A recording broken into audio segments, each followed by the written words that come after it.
So here is our station. I had to employ a production assistant, my boyfriend, and this is the Tri-Rail Metrorail transfer station.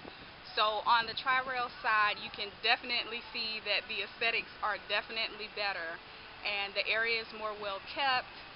They have nice landscaping. There's some shading provided by these palm trees. There's a parking lot. It's kind of small, but I guess for the use of this area, it's actually pretty sufficient at this time. There's also additional parking down the street and along the street. Okay, so here's a small cafe outside of the Tri-Rail station, on the Tri-Rail station side. It's called Anytime Cafe.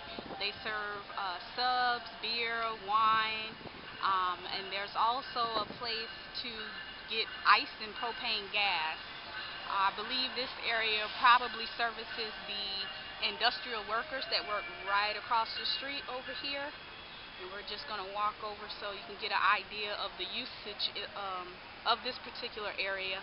Our area is basically surrounded by commercial and industrial uses, and then further east there's a lot of residential neighborhoods. But for the most part, this station is, surrounded by garages, industrial.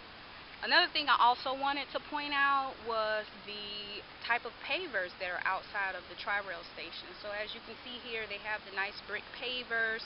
They're textured, so as people are driving through, they realize that this is also a pedestrian area, and they will slow down. Later, I'm going to take you down to the Metrorail side where they have not used this method, and cars are flying by the station, and therefore is posing a risk to pedestrians and other people who are walking in the area. Okay, so I wanted to point this out. This is on the Metrorail side. As you can see, cars are flying by. So if you're coming out of the Metrorail station and you need to cross East 11th Street, you're pretty much taking your chances of getting hit by a car going about 30 to 45 miles an hour. There are no pavers here to let drivers know that this is a pedestrian area. There is a crosswalk, but it also doubles as a turnaround point for vehicles. So again, there's really no area for pedestrians to safely cross East 11th Street. And then again, across the street, you have the typical land uses of this area. There's a hardware, tools, plumbing warehouse.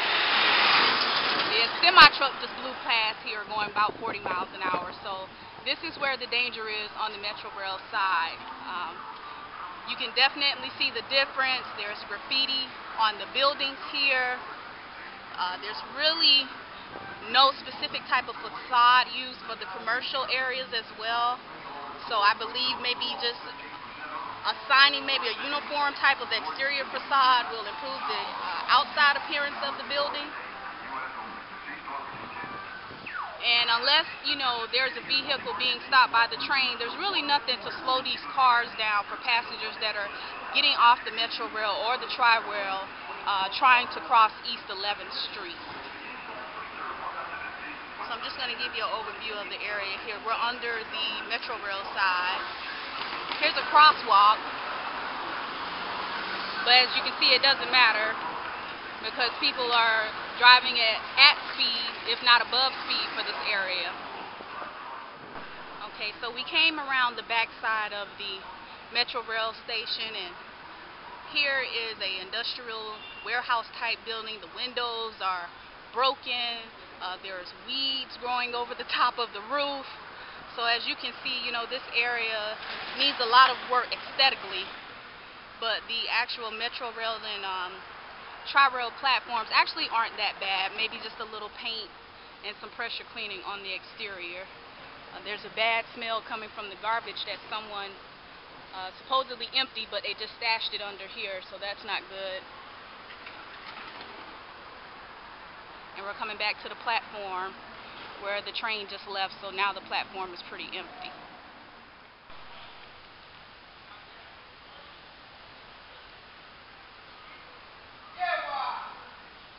I don't know, somebody Somebody's yelling in the background. There's a lot of interesting characters that hang out in this station here.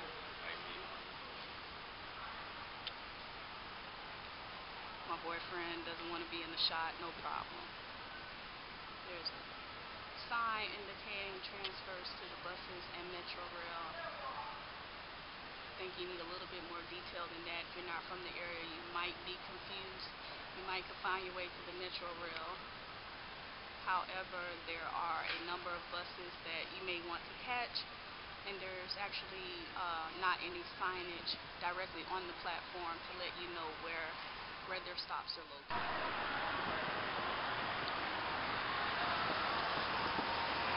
So this is the vacant lot where we want to put our farmer market maybe on Saturdays. Also, as you can see here,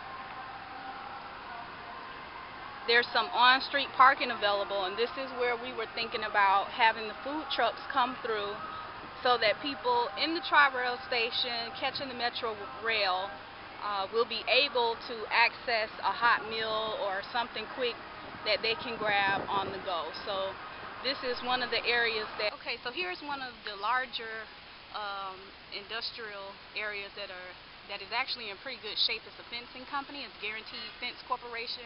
And it's actually right across the street from the station. So, you know, I'd just like to also mention that it's 180 degrees out here, so it's very hot.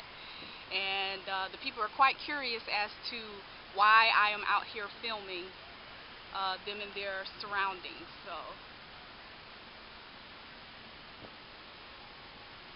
here's a body shop.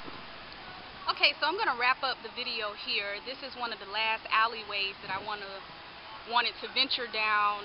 It's behind one of the plazas. It's actually, again, right across the street from the station. It reeks of garbage. The exterior of the buildings here are not well kept. It's not a safe area. So we're going to get out of here. And this concludes our presentation on our Metrorail Tri-Rail station.